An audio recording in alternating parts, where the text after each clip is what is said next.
and welcome to another edition of a World Panorama, where we get you a complete roundup of the biggest developments that took place around the globe. I'm Aishwarya Kapoor with you. First up, a look at the top stories.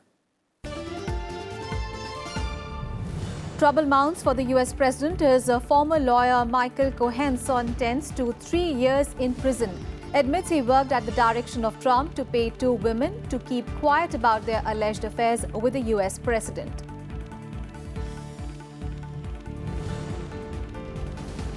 Theresa May returns to Brussels after winning vote of no confidence, prepares for long haul on reworking Brexit draft. EU says no to renegotiating the deal.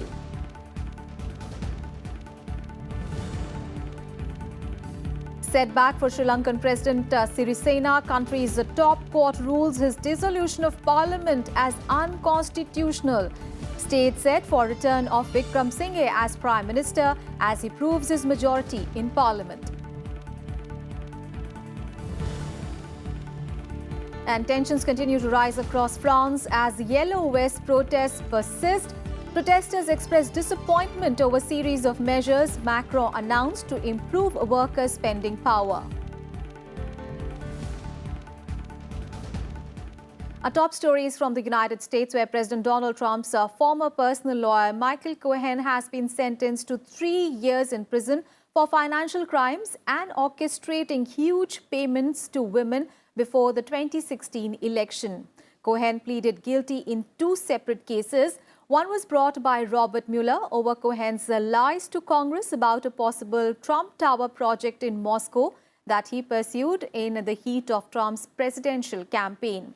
And the other was brought by federal prosecutors in New York over tax and bank fraud allegations, as well as campaign finance violations. Cohen told the judge his blind loyalty led him to cover up for Donald Trump. The sentencing capped a stunning about-face by a lawyer who once said that he would take a bullet for Trump, but has now implicated the Republican president in criminal conduct. Cohen said in his guilty plea in August he was directed by Donald Trump to make hush money payments to 2 women who said that they had sexual relations with Trump in the past, a charge that Donald Trump has denied. And let's get a perspective on the story. We have with us Mr. S.R. Tayal, former diplomat, joining us in the studio right now. Thank you so much, Ambassador, here for joining us on Rajya Sabha television. Sir, Michael Cohen has been sentenced to 3 years in prison. How do you read the developments, considering that the downfall of a high-profile lawyer has implications and consequences beyond Cohen as well? President Trump has been in the midst of so many controversies since he announced his candidature in 2016. And now this indictment and sentencing of his personal lawyer adds to that whole baggage of controversies and charges which President Trump has been facing. But somehow his core loyal support remains intact. So as far as this particular sentencing of the personal lawyer Michael Cohen is concerned, he may be able to brave it for some time unless there are some more charges which come out and lead to some sentencing. Absolutely. You mentioned there could be more charges. But how do you think this imprisonment could actually affect, the probe on Russian interference in US 2016 election?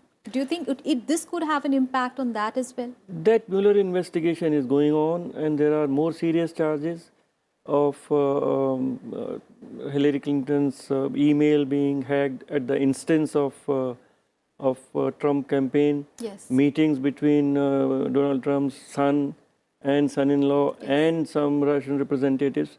So this will add to that whole list of charges. But ultimately, we have to see what is the concluding report of Mueller investigation. Absolutely. And so now Donald Trump has said that, he has said that he's not really concerned about the threat of impeachment in any way. He says that these payments that were made, they are basically a civil matter. So do you think that he has a point when he says that he cannot really be impeached on those grounds? President Trump has said that these are private payments between two individuals and it is not related to campaign finance at all.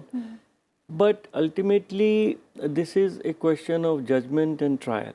Now, in the US system, the US Department of Justice controls all the prosecution. And their guidelines say that a sitting president should not be indicted. Yes. That means if there is a charge, the entire process goes to the Congress. And there the process is that the House of Representatives, which is the lower house, but where Democrats have majority, Yes. can initiate the impeachment process. But the actual trial and actual impeachment is done by the Senate, where Republicans have a majority. Right. So by simple majority, the House of Representatives can certainly start the process of impeachment of President Trump, and Democrats have the majority. But in Senate, it is 2/3 majority is required for actual impeachment. Okay. And that is very unlikely because the Republicans have majority. And a lot of Democrats also feel that since they are not likely to succeed in the impeachment process in Senate, there is no point in initiating this at this stage unless some more serious charges come against President Trump. All right. But even if we consider that there's going to be no impeachment of Donald Trump, but, what if, the day Donald Trump leaves office, the Justice Department might indict him, he might be sent to jail. So do you think that is possible? That is very much possible. That is within the legal possibilities and legal procedures of the United States. It will all depend on who is the next president in case he doesn't get re-elected after 4 years. Because normally what happens is that the succeeding president, if it is of the same party, then he pardons the previous president, as President Ford had pardoned President Nixon. Okay. So that is a possibility, but certainly he will be open to indictment by the due process of law, by the existing prosecution, and that is very much possible. What if there are more charges, more serious charges? Do you think even then his popularity is not going to wane or something like that? He is like a Teflon-coated president. It was said about President Ronald Reagan that he's Teflon-coated, but President Trump, the way he has been able to withstand all the charges and retain his core base, even now in Senate, the majority increased of Republican Party in the elections which were held just last month. They lost the House of Representatives, but in the Senate, their majority increased. So the core support remains, and unless there are really very serious charges of colluding with the Russians, that may sway public opinion, which is his core support, against him. Otherwise, he may be able to survive.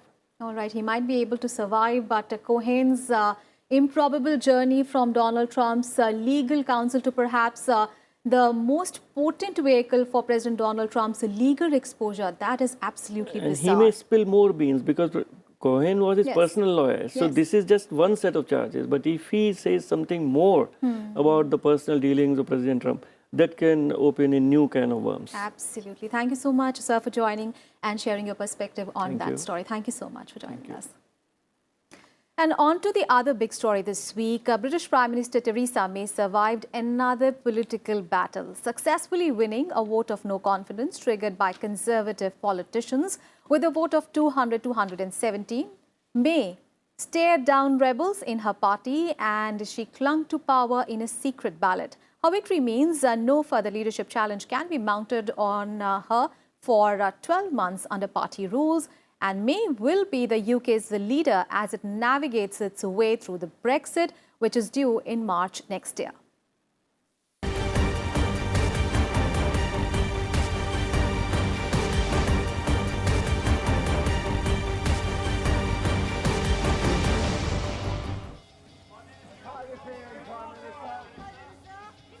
Theresa May getting on with her renewed mission of taking Britain out of the European Union.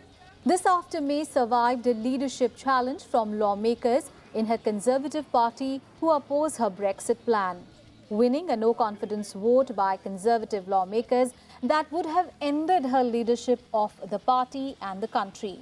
She is now immune from a leadership challenge for a year. I'm pleased to have received the backing of my colleagues in tonight's ballot. Whilst I'm grateful for that support, a significant number of colleagues did cast a vote against me, and I've listened to what they said. May won the vote But a 200-117 tally reflected the discontent within the party over her handling of Britain's exit from the European Union. Ahead of the vote, May had said that ousting her could result in Brexit being delayed or even halted. However, Jacob Rees-Mogg, who led calls for the confidence vote, said losing the support of a third of her MPs was a terrible result for the Prime Minister and called on her to resign. Constitutionally, if a Prime Minister cannot get her business through the House of Commons, and on Monday the Prime Minister stood up and said she was going to lose so heavily that she wasn't even going to present the vote, and then discovers that the overwhelming majority of her backbenchers, of her non-paid backers, have voted against her, she clearly doesn't have confidence of the House of Commons. She should make way for somebody who does. By seeing off a revolt by her own MPs, British Prime Minister Theresa May has once again proved her ability to survive a political crisis. But in the process, acknowledged her time in office is limited. May says she won't fight the next scheduled election in 2022. And despite the victory, Brexit remains May government's biggest problem. After winning the no-confidence vote, May headed to Brussels to seek changes to the Brexit deal in order to make it more palatable to her country's parliament. We now need to get on with the job of delivering Brexit for the British people and building a better future for this country. A Brexit that delivers on the vote that people gave, that brings back control of our money, our borders and our laws, that protects jobs, security and the union, that brings the country back together rather than entrenching division. Indeed, May's biggest test awaits. She had delayed a House of Commons vote on her Brexit deal and has until 21st of January to hold a vote. May promises to secure assurances from EU leaders and return it to MPs by that date, but those leaders have repeatedly said they have little more to offer. May easily positioned herself to become UK's Prime Minister after the Brexit referendum drew praise for her political skills, but has since then been faced with challenges. May had called a snap election in June 2017 to bolster her Brexit plan, only to lose the Conservatives' majority in the House of Commons. Since then, she has struggled to contain the various factions of her party and her Northern Irish allies, the Democratic Unionist Party DUP, on who she relies to govern. The DUP, like the Brexit hardliners, strongly oppose her deal, meaning that any respite afforded by surviving the no-confidence vote is only temporary. Bureau Report, Rajya Sabha TV. News from Sri Lanka now. Strongman leader Mahinda Rajapaksa has stepped down from his disputed position of Premier. The developments come after two Supreme Court decisions. The top court on Friday banned Rajapaksa from exercising the powers of his office. Then it also ruled that President Maithripala Sirisena's decision to dissolve the parliament was illegal and unconstitutional. The court also cancelled Sirisena's decision to call for an early election almost 2 years ahead of the schedule.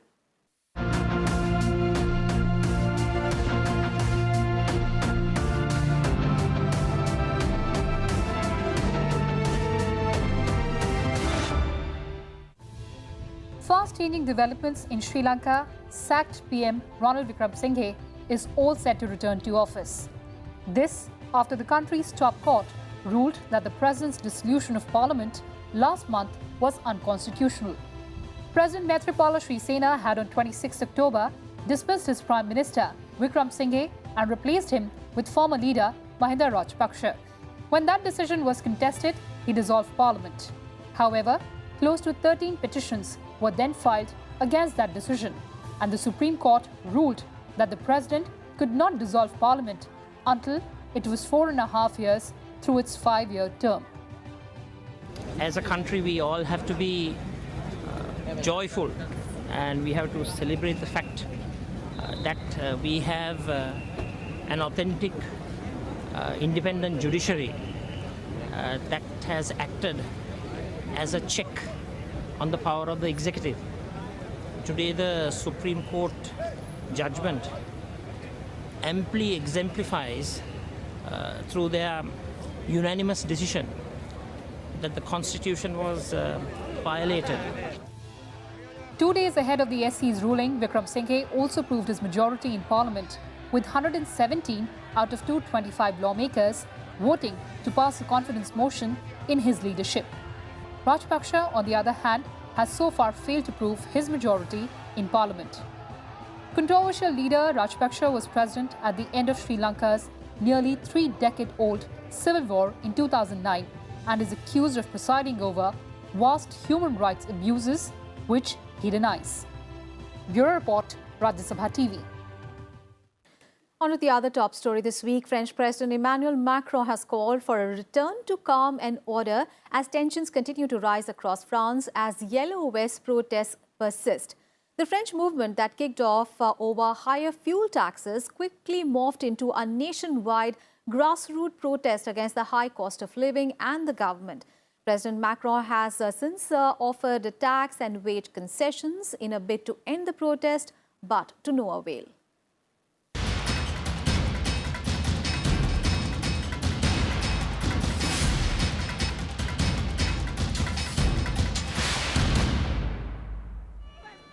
The Yellow Vest protests that began on November 17th over fuel tax hike has snowballed into a revolt over living standards.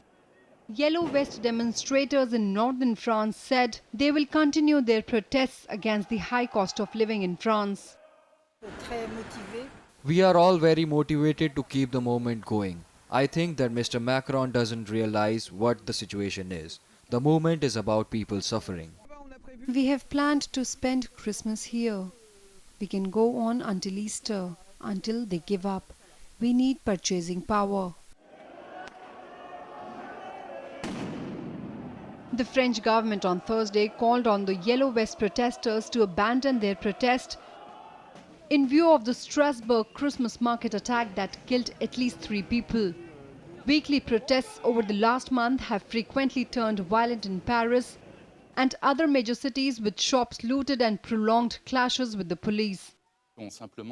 At this stage, we are simply saying that it is not reasonable to protest, that we have asked an enormous amount of our security forces over the last few weeks in particular, and that given what's happened with the terrorist attack on the Christmas market in Strasbourg.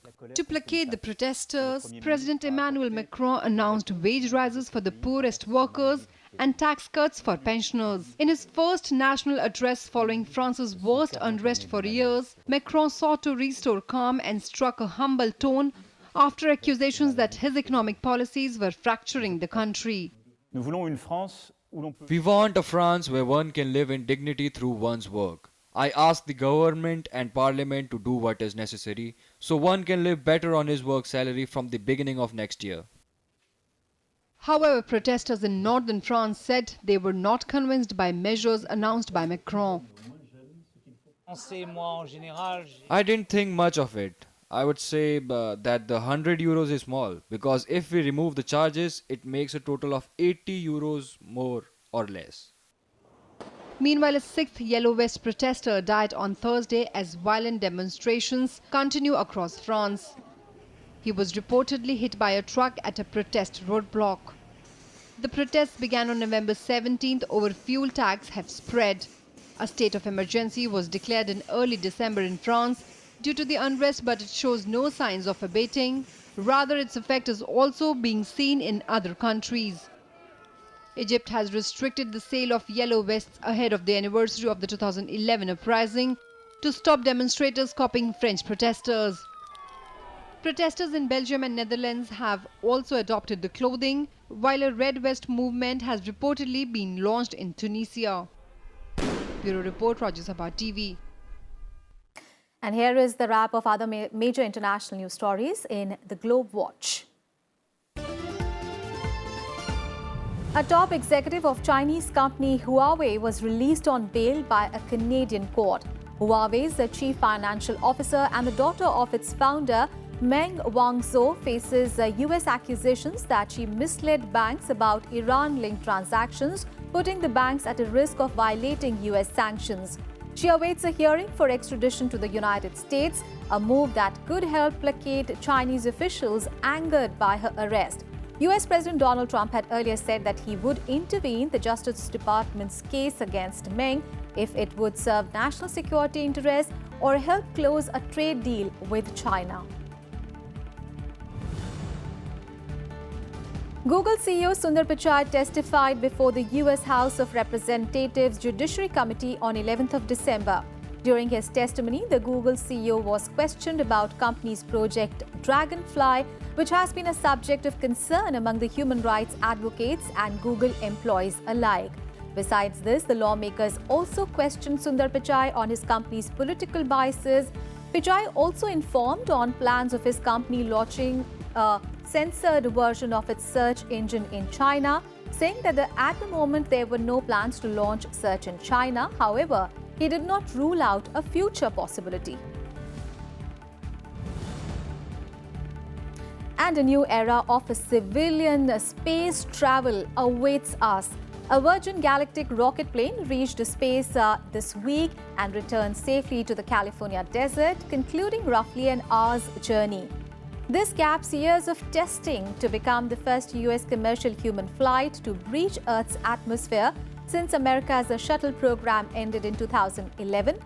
The test flight foreshadows a civilian space race that could kick off as soon as next year, with Richard Branson's Virgin Galactic battling other ventures such as the Blue Origin to be the first to offer suborbital flights to fare-paying tourists. And finally, as the Christmas draws near, Santa Claus around the world are honing their skills. Brazilians are learning how to become better Santas. Many of them have taken up a crash course where they learn everything from saying their ho-ho-hos to putting on makeup and dealing with children of all ages and social backgrounds, ensuring that before Santa comes to town, he always looks the part. So take a look at how Santas are getting into the Christmas spirit as we take your leave. I'll see you next week with another edition of World Panorama. Bye-bye.